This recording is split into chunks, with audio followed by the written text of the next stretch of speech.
Bonsoir à toutes et à tous. Merci de nous recevoir à travers cette grande édition de 21h de la télévision Bonferrey. Le président de la République, Bazoum Mohamed, a présidé hier matin la cérémonie solennelle d'ouverture de la session judiciaire couplée à la rencontre des magistrats. C'était en présence des membres du gouvernement, du Parlement et des autres acteurs de la justice nigérienne. Plus de précisions dans ce compte rendu sur les images de la télévision nationale. La cérémonie de rentrée judiciaire solennelle 2022-2023 a été marquée de manière exceptionnelle par la présence de la cérémonie par le premier magistrat, le président de la République Bazoum Mohamed. Le barreau du Niger, au nom des noteurs ici et justiciables, a salué l'engagement et la disponibilité du chef de l'État à redorer le blason de la justice nigérienne. Jamais, durant ces décennies, nous n'avons senti et ressenti une volonté réelle et sincère de faire de la justice une vertu dans la gestion des affaires de l'État, comme c'est le cas. Une justice nigérienne qui fait l'objet de plusieurs récriminations, le bâtonnier Oumarou Sanda Kadri a relevé les plus courantes. Oui, la corruption a depuis quelques années franchi le mur de notre citadelle, fragilisant davantage la respectabilité de ses acteurs. Le manque d'indépendance, la politisation à outrance de la magistrature lui ont asséné le coup de grâce. Ces derniers temps, les affaires de corruption et d'indélicatesse de toutes sortes en milieu judiciaire ont choqué et gravement discrédité l'institution judiciaire. Et comme si tout cela ne suffisait pas, le traitement partiel dont font l'objet ces dossiers a davantage discrédité la robe. Nous sommes tous interpellés. Une interpellation qui n'a pas laissé indifférent le président de la République.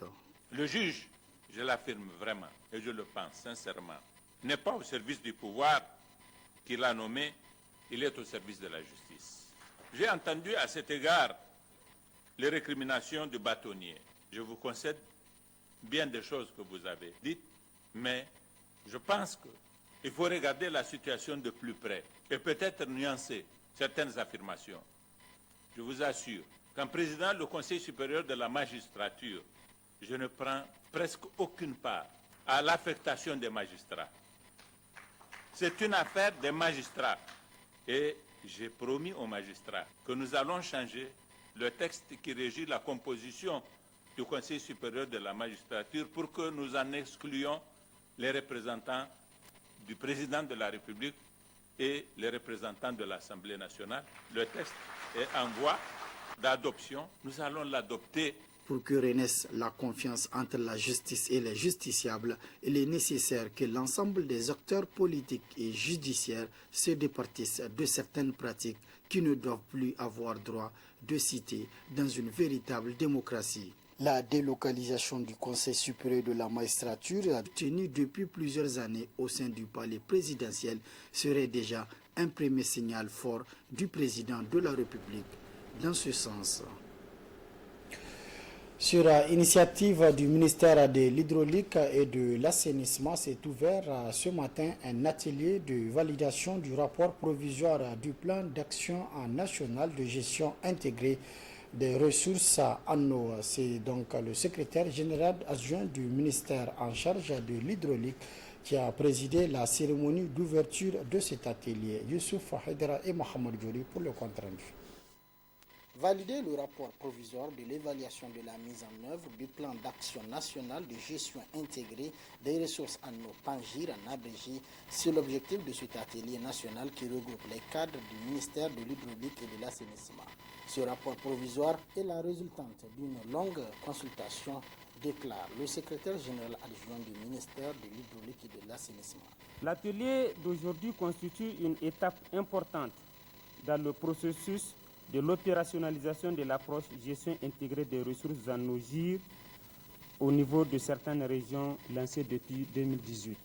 Le rapport provisoire de l'étude soumis à notre appréciation est issu d'une large consultation avec les acteurs du niveau central et des 4 régions, à savoir Tillabéri, Dosso, Maradi et Zender. Il revient donc à nous, et pendant cette journée, de discuter de la pertinence et de la faisabilité de ces propositions en fonction des réalités du Niger et de dresser une feuille de route pour la mise en œuvre de celles que nous allons retenir. La mise en œuvre du PANJI a été rendue possible grâce au concours des partenaires techniques et financiers, d'où le remerciement du secrétaire général adjoint du ministère de l'Hydraulique à leur égard. Permettez-moi à cette occasion, au nom des plus hautes autorités du Niger, au premier rang desquelles Son Excellence M. Mohamed Bazoum, président de la République, chef de l'État, et Son Excellence M. Oumoudou Mahamadou, Premier ministre, chef du gouvernement, de remercier très sincèrement les partenaires du Niger pour leur appui au secteur de l'eau et de l'assainissement et particulièrement dans la mise en œuvre de notre plan d'action national de gestion intégrée des ressources en eau PANGIR Niger. Le plan national de gestion intégrée des ressources en eau PANGIR définit le cadre national approprié de gestion des ressources en eau en vue de mettre en œuvre une politique nationale de l'eau qui s'inspire des principes fondamentaux de gestion de l'eau tout en les adaptant aux conditions nigériennes. Autre aspect de cette édition, les élus locaux des communes de Tchadoua et d'Agueï ont bénéficié d'une formation de 4 jours sur la paix et la cohésion sociale. L'initiative émane du programme de cohésion communautaire au Niger sur financement de l'OIM. Le compte rendu de Boubacar Amadou sur les images du bureau reportage de Maradi. Les élus locaux des communes de Tchadoua et Agueï en renforcement de capacité sur la paix et la cohésion sociale. Une initiative du programme de cohésion communautaire au Niger, PCCN, sur financement de l'Organisation internationale pour la migration, OIM. Il s'agit ici de former ces élus sur les techniques de prévention de conflits. Parce que quand on ne le connaît pas, quand on ne connaît pas ces dispositions, c'est ce qui va nous amener en aval à gérer beaucoup de conflits. Donc le prévenir, c'est d'abord mettre à la disposition des conseillers, n'est-ce pas, des méthodes qui sont appropriées.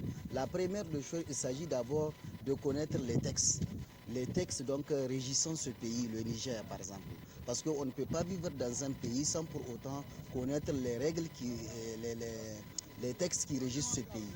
Donc il y a donc des textes aussi qui sont des conventions qui sont ratifiées par l'État du Niger. Cette formation qui a duré 4 jours a permis à ces 46 élus locaux d'être mieux outillés pour prévenir les conflits intracommunautaires et de renforcer la cohésion sociale au sein de leurs communes respectives. Nous avons vu comment gérer les conflits et nous avons vu comment amener deux personnes en conflit à les mettre à se retrouver. Et donc c'est là à travers beaucoup de stratégies. On doit, pour être ça là, nous soyons des bons médiateurs. Nous devrons prendre toutes les dispositions nécessaires pour que vraiment dès qu'il y a un conflit, nous sommes à mesure de mettre fin à ce conflit. Cette formation est venue à point nommé afin de nous préparer en conséquence par rapport à la prévention des conflits d'insécurité que nous pouvons faire face.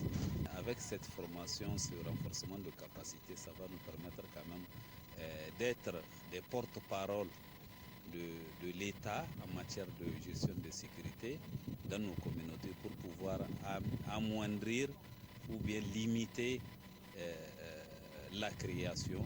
Cette formation va permettre à ces représentants des communautés de remplir convenablement et équitablement leur mission, celle qui consiste à garantir la paix, la cohésion et le développement social des communautés. Autre bénéficiaire toujours du programme de cohésion communautaire au Niger sur financement de l'OIM, mais cette fois-ci avec 50 jeunes des communes de Tchadoua et d'Agueï qui ont bénéficié de la formation sur la gestion entrepreneuriale et la maintenance des panneaux solaires au Niger. Au terme de cette formation, ils ont reçu des kits scolaires, n'est-ce pas, Hussein Assoumi? Après une dizaine de jours de formation en maintenance solaire et gestion entrepreneuriale, la cinquantaine de jeunes bénéficiaires des communes d'Agué et Tchadoua ont obtenu des kits solaires gracieusement offerts par l'Organisation internationale des migrations OIM. Une remise qui réjouit à plus d'un titre le secrétaire général de la préfecture d'Agué, qui a attiré l'attention de ses bénéficiaires sur l'entretien de ces matériels. 50 jeunes des deux communes, la commune d'Agué et la commune de Tchadoua, qui ont reçu des formations dans le cadre des activités génératrices des revenus. Donc ici c'est le lieu de remercier le partenaire OIM, donc avec PCCN, le projet PCCN. Donc je les vraiment remercie de ce grand appui qu'ils nous ont apporté, qui va dans le cadre de lutte contre le chômage et les départs massifs en exode de nos jeunes. Donc maintenant nos jeunes sont occupés, il y a des activités qu'ils vont essayer de faire pour subvenir à leurs besoins. J'ai vraiment appelé ces jeunes-là et je leur ai donné des conseils par rapport à l'entretien de ces matériels-là et qu'ils prennent soin, parce que nous avons informé les maires, nous avons informé les conseillers qui sont avec eux, comme c'est des gens qui sont dans des villages, donc qu'ils veillent parce que nous ne voulons pas qu'après le contrôle, qu'on nous dise qu'une telle chose est perdue ou bien est vendue. À réceptionner ces kits, les récipiendaires ont promis de les utiliser à bon escient tout en invitant les autres camarades à plus de patience. Nana Shoki Sale Lulu Wafso, gaskiya mun ji daɗin wannan horo da aka yi matuƙa. Je suis vraiment content de ce renforcement de capacité. Cette formation acquise va nous permettre de nous prendre en charge et d'aider nos prochains. Je remercie nos autorités pour leurs efforts. Les adieux, nous n'allons pas les décevoir. Ceux qui n'ont pas bénéficié de la formation n'ont qu'à faire preuve de patience.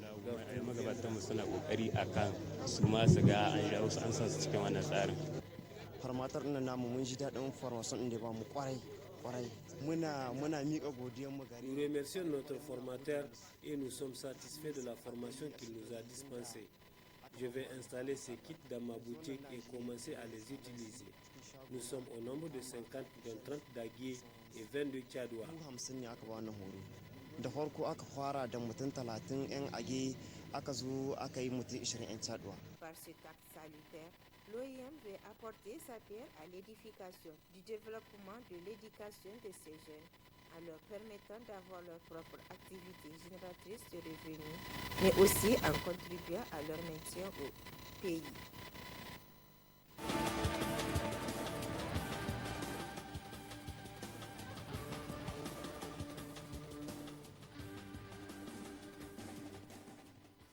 Place à présent à votre rubrique, la page des sports. C'est avec Ablaziz Mamadou. Bonsoir Ablaziz. Bonsoir Suleiman, bonsoir aux téléspectateurs de la télévision Bonferré. Début cet après-midi à Niamey et à Maradi de la Super Ligue de football du Niger 2022-2023 au programme de cette première journée du championnat national. Cette belle rencontre à Niamey et à l'intérieur du pays. La Super Ligue de football du Niger officiellement lancée cet après-midi à travers deux rencontres, dont une à Niamey et une autre à Maradi. En conférence de presse, en prélude au démarrage de cette saison, le président de la commission centrale des compétitions de la Fédération nigérienne de football est revenu sur les faits marquants de la saison 2021-2022 ayant occasionné la sortie d'une trentaine de joueurs issus de ce championnat pour une expérience à l'extérieur, selon toujours Omar Himasouley, et la qualification du MENA du Niger à son 4e CHAN en cette édition. Le championnat national de la Super League, c'est 14 clubs, dont 9 à Niamey, 1 à Tawa, un autre à Zender, 1 à Maradi et les 2 autres clubs d'Agadez. Le calendrier complet de cette première journée de la Super League 2022-2023 se présente comme suit. À Niamey, AS Douane JST, à Maradi, Jean Gorzo Football Club, Union sportive de la Gendarmerie nationale, Demain, au stade municipal de Niamey, Olympique Football Club, Sahel Sporting Club, au stade général Seni Kounché, Liberté FC, Akokana FC Darlit le 13 novembre. Le 13 novembre, toujours, AS Garde Nationale du Niger reçoit à Niamey Urana Football Club Darlit. Espoir FC AS Fan, ça sera le derby à Zander le 14 novembre prochain.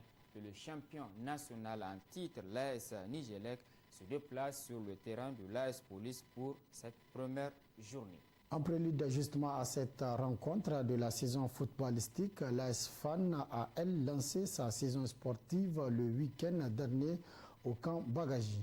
L'association sportive des forces armées nigériennes, AS Fan, a officiellement lancé sa saison sportive 2022-2023 au cours d'une grande cérémonie organisée au camp Bagaji. Occasion pour les dirigeants de présenter l'Académie, un centre d'excellence pour la formation des jeunes footballeurs mis en place en octobre 2020. L'association dispose d'un terrain gazonné, 2 terrains en terre stabilisés, un bus de transport, une boutique et une piscine. L'AS Fan mène des activités telles que entraînement pratique, compétition, cours théoriques, suivi scolaire, assistance sociale, journée récréative et formation des éducateurs. L'association comprend les catégories suivantes: catégorie U13, catégorie U15 et catégorie U17. Toutes ces 3 catégories s'entraînent sur la base des programmes élaborés par les différents responsables les dimanches, lundis, mercredis et vendredis. Les formateurs de l'AS Fan sont directeur technique Capitaine Hamay Amadou, licence ACAF, suivi jeune élite Stéphane Di Filippo, licence A UEFA, directeur de la formation Mahamadou Bachirou Hassan Di Arizona, licence ACAF. Les éducateurs sont Ayouba Hamani, licence CCAF, Mohamed Sani Makao, licence BCAF, Ousseini Issoufou, licence CCAF. L'AS Fan, c'est des équipes de football U13, U15, U17 et des équipes seniors. C'est aussi une équipe de volleyball, une équipe d'athlétisme et plusieurs équipes en arts martiaux. Fin le week-end dernier sur le terrain du CEG de Lazare de la première édition du tournoi dénommé Coupe du maire de l'arrondissement communal Niamey 2. C'est une compétition qui a été organisée en 2 phases. La première a concerné les équipes U13 qui ont joué un tournoi play-off. Il s'agit de Deni FC, Matassa AC, Soko Academy, Espoir, RCK, Fusion FC, Zulora, Urfa FC, Tchangare, Tchebon, Assar Academy, Nakoua, Kokaina, Ivalda, Boulala, Dunga Academy, Liberté FC et Francophonie. La finale a mis aux prises Urfa FC à l'équipe de la Francophonie. Victoire de l'équipe de la Francophonie sur Urfa FC, 1-0. La deuxième compétition, c'est le tournoi I15 dénommé Coupe du maire de l'arrondissement communal Niamey 2. Rauda FC, AS Groupement National des Sapeurs-Pompiers, a été la grande finale qui a enregistré la présence des responsables de la Ligue régionale de football de Niamey, le président de l'Association des entraîneurs des jeunes du Niger, parents, amis et connaissances venus pour la circonstance. Victoire de l'équipe de l'AS Groupement National des Sapeurs-Pompiers, 2-1 sur Rauda FC. Plusieurs lots de matériel, coupes, distinctions individuelles et médailles ont été remis aux lauréats. Et puis en football, toujours, 2 jeunes arbitres nigériens représentent le Niger à Abidjan, en Côte d'Ivoire, au championnat scolaire africain. Le Niger au rendez-vous du championnat scolaire africain à Abidjan, Côte d'Ivoire 2022. Le Niger est représenté à cette compétition, outre les 2 équipes, dont l'une en homme et l'autre en dame, par 2 arbitres, jeunes arbitres nigériens sous la supervision technique de la Commission centrale des arbitres de la Fédération nigérienne de football. Il s'agit de Nana Aïcha Idi Oumarou, 22 ans, étudiante en 3e année à l'INGS de Niamey, arbitre de district de la CCA, et du jeune Abdelwahid Seydou Amadou, 17 ans, élève en classe de 4e, arbitre de district aussi, les deux sous la supervision technique de la CCA. Ces 2 jeunes arbitres sont tous des arbitres assistants. Aussitôt arrivés à Abidjan, ils ont assisté à une réunion technique dirigée par les instructeurs techniques trouvés sur place. Le Niger de plus en plus au rendez-vous des plus grandes compétitions internationales, notamment les tournois de football ou en dehors des arbitres internationaux d'hommes et hommes. des jeunes talents et promoteurs essaient aussi de se faire une place parmi les meilleurs ambassadeurs des hommes habillés en noir. C'est donc également la fin de cette édition. Merci de l'avoir suivi à toutes et à tous. Prochain rendez-vous de la rédaction demain, Inch'Allah, à partir de 12h30. Très bonne réception. Au revoir.